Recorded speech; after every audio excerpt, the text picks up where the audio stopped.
Olá, crianças do meu coração. Tia Fátima está aqui, mais uma vez, representando tia Maria José, professor Daniel, aqueles que trabalham na área de redação. Eu espero que vocês estejam todos bem, juntamente com seus familiares. Estou torcendo para que nos encontremos, não é? Brevemente estaremos com aula presencial, mas as aulas remotas irão continuar. Eu na aula passada, eu falei com vocês que iria trazer alguns gêneros textuais para apresentar a vocês. Apesar de saber que vocês já trabalharam o diálogo, já trabalharam o monólogo, né? E algumas outras coisas pertinentes à área de redação. Só que eu trouxe alguns textos aqui para vocês, dentro do contexto literário, para vocês identificarem a proporção que eu vá falando. De imediato eu não vou falar que tipo de gênero textual é esse. Vocês vão identificando a proporção que eu for explicando, tá certo? Vamos lá, vou fazer a leitura do texto. E esse texto ele tem uma especificação e vocês é que vão dizer que tipo de texto é esse, tá bom? Borboletas urbanas.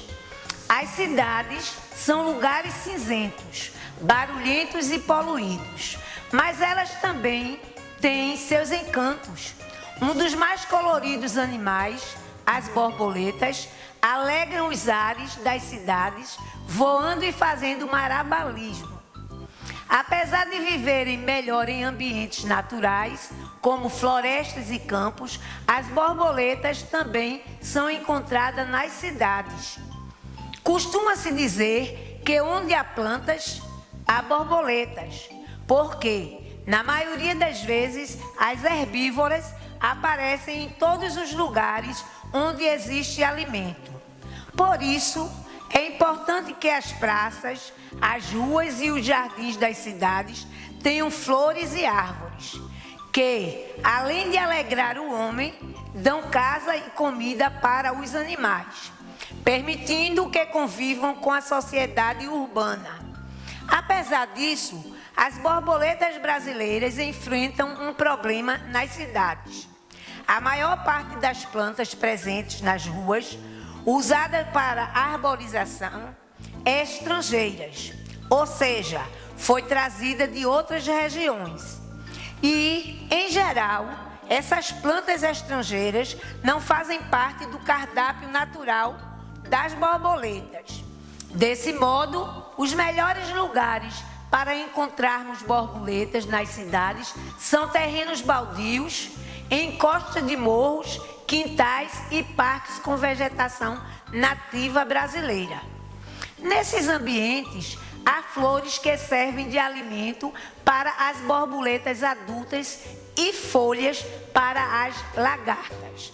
Deve-se lembrar que, quando saem dos ovos, as borboletas são lagartas. Não têm asas, sendo totalmente diferentes dos adultos. Portanto, a alimentação também é diferente. As cidades não são os ambientes mais adequados para esses insetos viverem. Além da falta de alimento, enfrentam outros problemas, como a poluição e a baixa umidade do ar. Algumas borboletas são resistentes e conseguem sobreviver em ar poluído, como a borboleta do manacá, encontrada nas cidades, mas outras não aguentam os efeitos da poluição. Em consequência, existem espécies que já estão extintas ou ameaçadas de extinção, por causa das atividades humanas, que modificam ou destroem o ambiente natural. Na área urbana de São Paulo, por exemplo, existem apenas cerca de 20 a 30 espécies de borboletas, enquanto nos parques da cidade podem ser encontradas até 300 tipos de borboleta.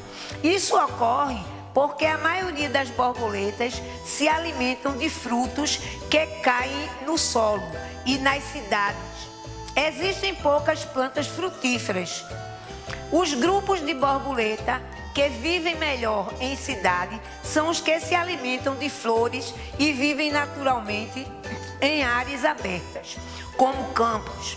Essas borboletas encontram ambientes ensolarados semelhantes aos campos, nos quintais e nos jardins das cidades.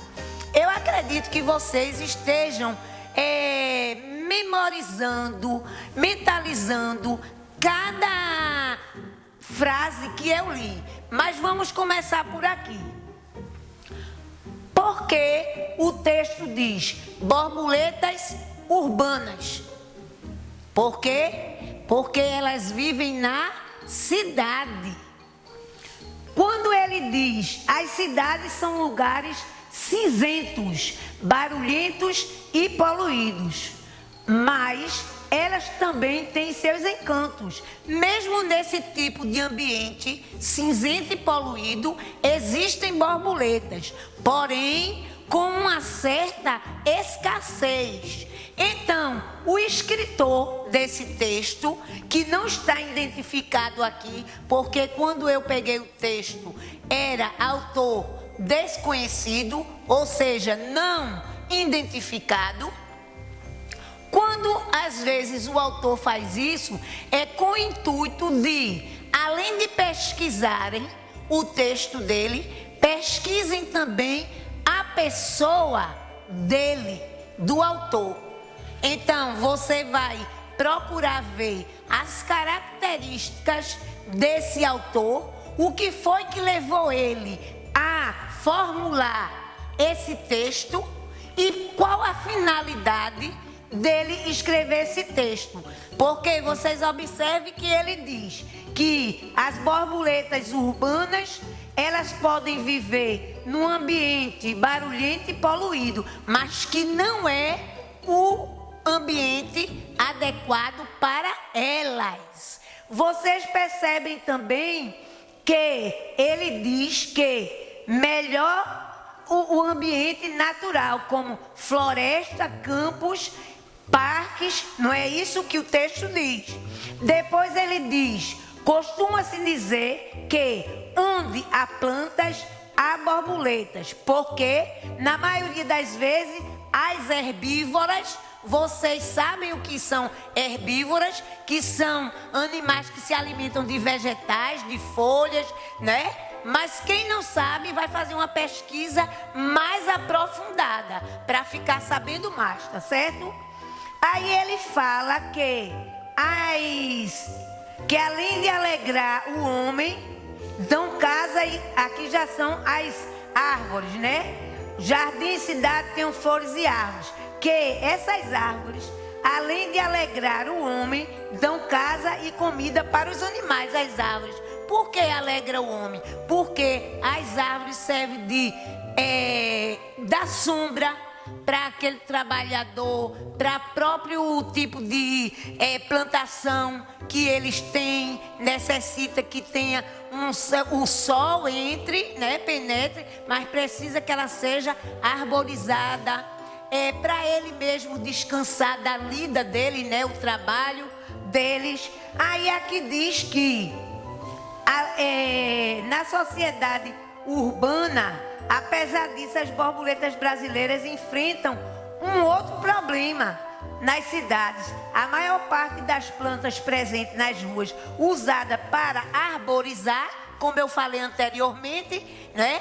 Elas não são de origem daquela região. Então são consideradas árvores estrangeiras, porque não é daquela região ali.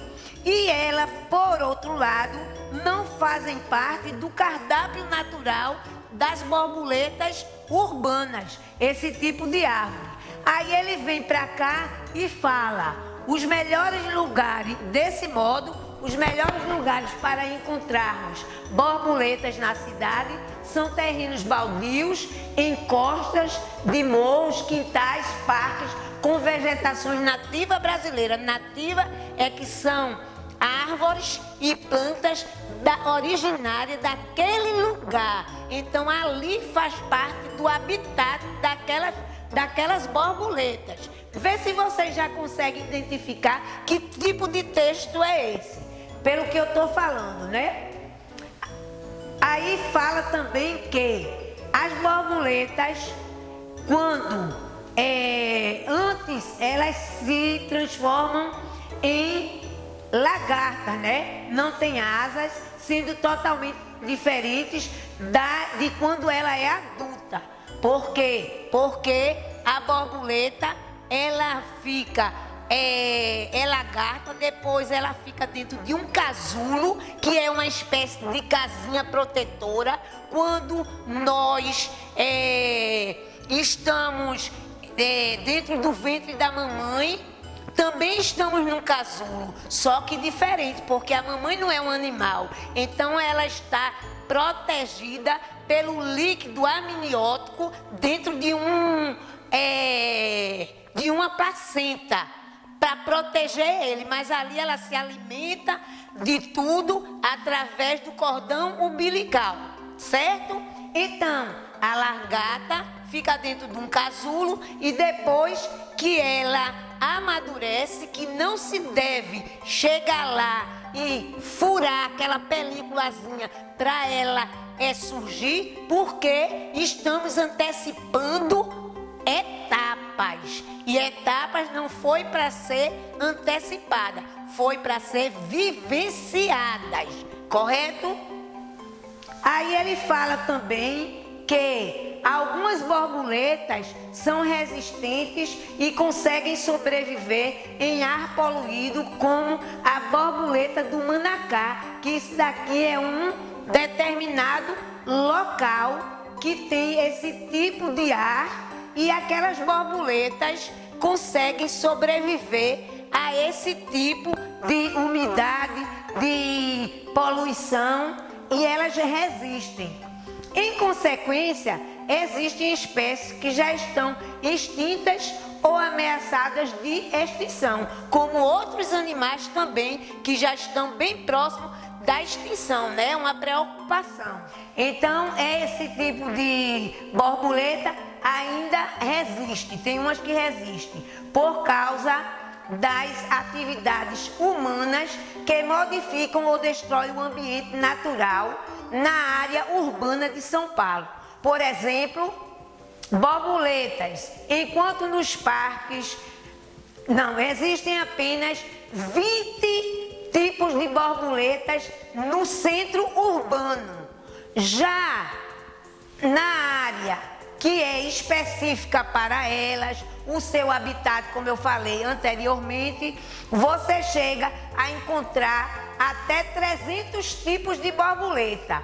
Isso ocorre porque a maioria das borboletas se alimentam de frutos que caem no solo, e nas cidades existem poucas plantas frutíferas. Isso é verdade. A maioria das árvores que existem na cidade, que é o centro urbano, são árvores que são só para arborizar, para dar sombra, para proteger, né? Ali, e ajudar também na respiração das pessoas, porque a cidade é muito poluída. E lá elas têm dificuldade de encontrar sua alimentação. Aí o que é que elas fazem? Elas fogem para outras áreas, onde vai ser possível ela encontrar o alimento delas. Por isso que na cidade só se encontra, em média, de 20 a 30 tipos de borboletas. Já no lugar apropriado, as praças, terrenos baldios, encostas de morros, que tem algumas árvores frutíferas, e até por conta do clima, se encontra até 300 tipos de borboletas. Existem os grupos de borboletas que vivem melhor em cidade, são os que se alimentam de flores e vivem naturalmente em áreas abertas. Os que perduram, que resistem no centro urbano, são aquelas que se alimentam de flores e não as que se alimentam de frutas. Essas borboletas encontram ambientes ensolarados, semelhante ao do campo, nos quintais e nos jardins da cidade. Então, eu vou dar algumas dicas. Aqui nesse texto, que é um texto só, As Borboletas Urbanas, ele começa aqui e termina aqui. Tem algumas palavras que vocês não podem ter conhecimento do significado delas. Vocês procuram o dicionário para saber, para facilitar o entendimento de vocês. Eu agora, de imediato, não vou dizer que tipo de texto é esse. Vou para outro texto. Quando eu terminar o outro texto, eu volto para esse, para a gente fechar, tá certo? Aqui, por isso que aqui tem a interrogação, porque eu quero saber que tipo de gênero textual são esses dois que eu estou apresentando aqui. Aqui temos um texto também com o título de As Borboletas, só que observem, aqui são borboletas urbanas e tem toda uma explanação de uma história, desde a sua existência até o seu passear nos habitats, né? Esse texto daqui é de Vinícius de Moraes. As borboletas brancas, azuis, amarelas e pretas, brincam na luz, as belas borboletas. Borboletas brancas são alegres e francas. Borboletas azuis gostam muito de luz. As amarelinhas são tão bonitinhas. As pretas, então, ó, que escuridão. Ele, quando ele diz, ó, que escuridão, não é que ele não goste das borboletas pretas, é porque ela simboliza a escuridão.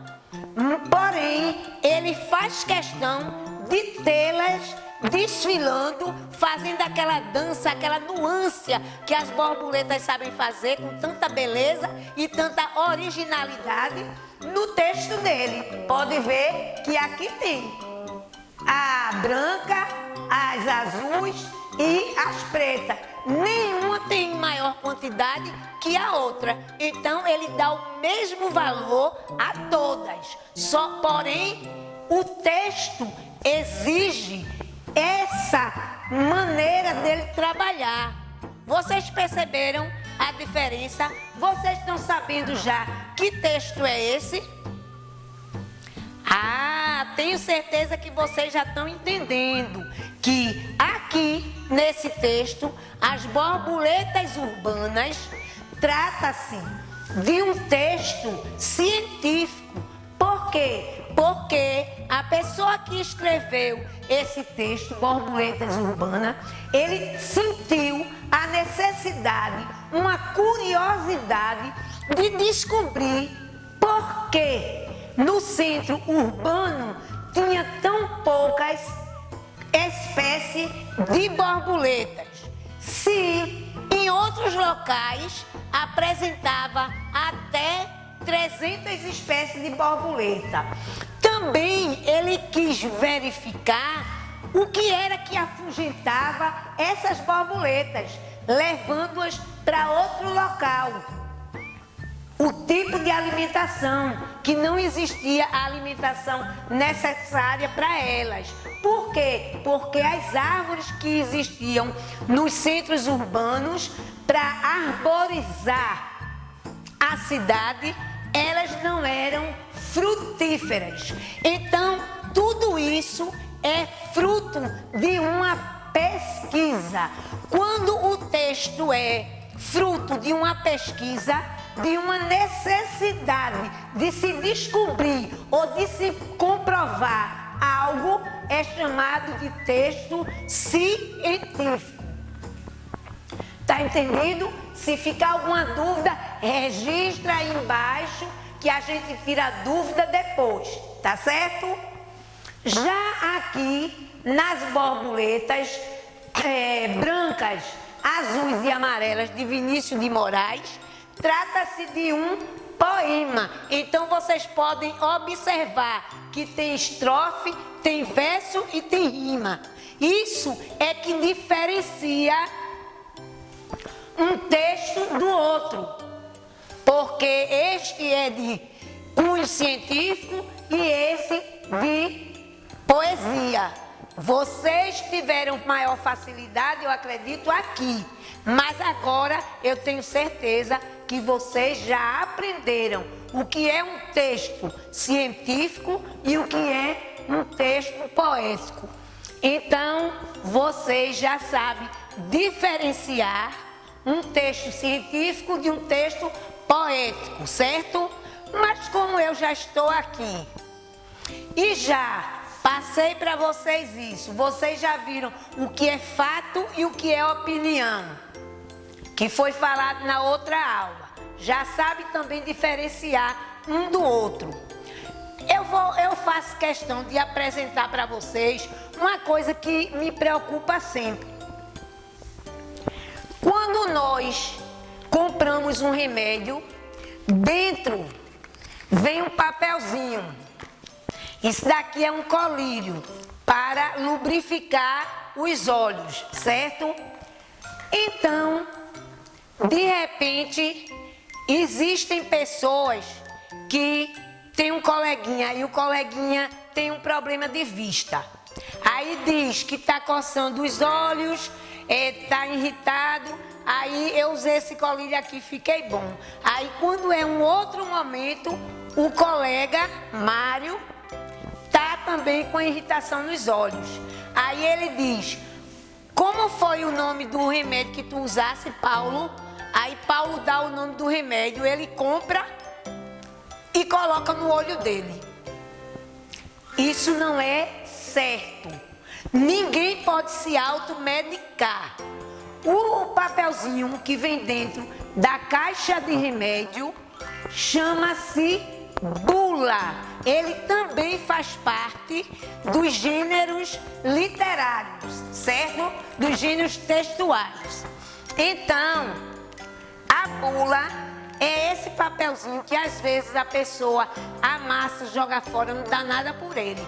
Mas é importante a gente ter conhecimento da leitura da bula, porque a bula vem dizendo para que serve o remédio, os efeitos colaterais é o que ele causa, e vem dizendo também para que serve os benefícios. Então, é importante que se leia e nunca se deve usar uma medicação auto se medicando. Se o médico passou o remédio, tudo bem.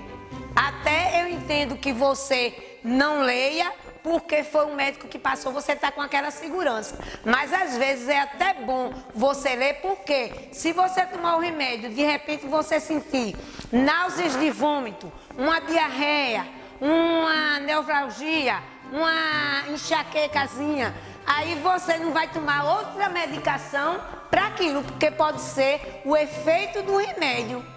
Então é importante que você saiba o que é uma bula. E a bula faz parte dos gêneros textuais, tá certo? A bula. Não esqueçam mais, não tomem medicação por conta própria, não tentem se automedicar, não use a medicação que o colega, o vizinho, um primo, um irmão utilizou sem saber que ela serve para você. De repente você pode ter até alguma alergia àquela medicação e se prejudicar. Então, o que vem dentro das caixas é bula e faz parte do gênero textual, certo? Outra coisa que eu quero falar para você, que eu acho importante, como eu falei agora desses textos, desses dois textos, eu achei apropriado falar disso que eu vou falar agora. Já disse que o texto era científico, o outro é um texto poético. Já falei da bula, porque eu achei necessário, porque eu estou preocupada que é muita gente tomando medicação aleatória, uns com medo da pandemia, outros se precavendo da pandemia, quando o certo é higienizar bastante as mãos, usar a máscara e manter o certo distanciamento, não é? Que inclusive nós iremos vivenciar agora na escola, nas aulas presenciais. Tem que ter seguir esse protocolo e se precaver sim, e seguir. Mas eu não estou muito preocupada porque eu acho e acredito que vocês já vêm fazendo essa rotina em casa, né? Porque papai e mamãe amam demais vocês, já botaram vocês naquele alinhamento. A gente vai só reforçar aqui na escola, não é? Para ter mais segurança. É a questão da biografia. Vinícius de Moraes poderia escrever a biografia deles. De repente, vocês em casa têm também um parente, uma pessoa que você ache ela tão importante que queira escrever a biografia. O que é biografia? É a história de uma pessoa que teve um destaque em alguma coisa, ou na sua cidade, ou no seu país, ou então na sua própria família. Você acreditou que a sua avó se destacou com as suas receitas. Então, ela tem um livrinho de receita e você vai fazer um levantamento desde quando ela novinha, quando foi que despertou aquela vontade nela e vai escrever a biografia da sua avó. Eu estou dando um exemplo, mas vou trazer um exemplo que todo mundo, mesmo que não seja da minha idade, da idade do papai e da mamãe, mas sabe e conhece. Existe a biografia do rei Pelé. Pelé é o quê? É rei por quê? Porque tem o sangue azul, porque é parente dos reis da Inglaterra, da Alemanha? Não. Ele foi considerado rei do futebol. Então ele teve um destaque muito grande. Ele elevou o nosso país para ser conhecido mundialmente através do futebol. Então existe a biografia do rei Pelé, que é Edson Arantes do Nascimento, o nome dele. Então vocês já conhecem o que é um texto científico, o que é um texto poético, o que é uma biografia, o que é uma bula. Tudo isso faz parte dos gêneros textuais, dentro da disciplina de redação. Se tia Maria José vier dar algumas aulas, porque pela idade ela é considerada pessoa de risco, então eu não sei se ela irá retornar. Mas se ela não retornar, vocês terão sim uma pessoa para dar sequência. Mas, por enquanto, eu me vi na obrigação de estar dando aula para vocês. Até porque, além de pedagoga, eu também tenho a formação em letras. Estou dentro do contexto necessário. Mas eu sei que vocês já estavam habituados com a metodologia dela e sente alguma diferença. Mas a gente está aqui para ajudar um ao outro. Então, aquilo que vocês não compreenderem, me digam que eu vou me aprofundar mais e na próxima aula eu vou tirar as dúvidas. Não deixe de escrever onde foi que existiu a dúvida, tá certo? Obrigada, tenham um bom final de semana, fiquem com Deus e um beijo no coração de todos.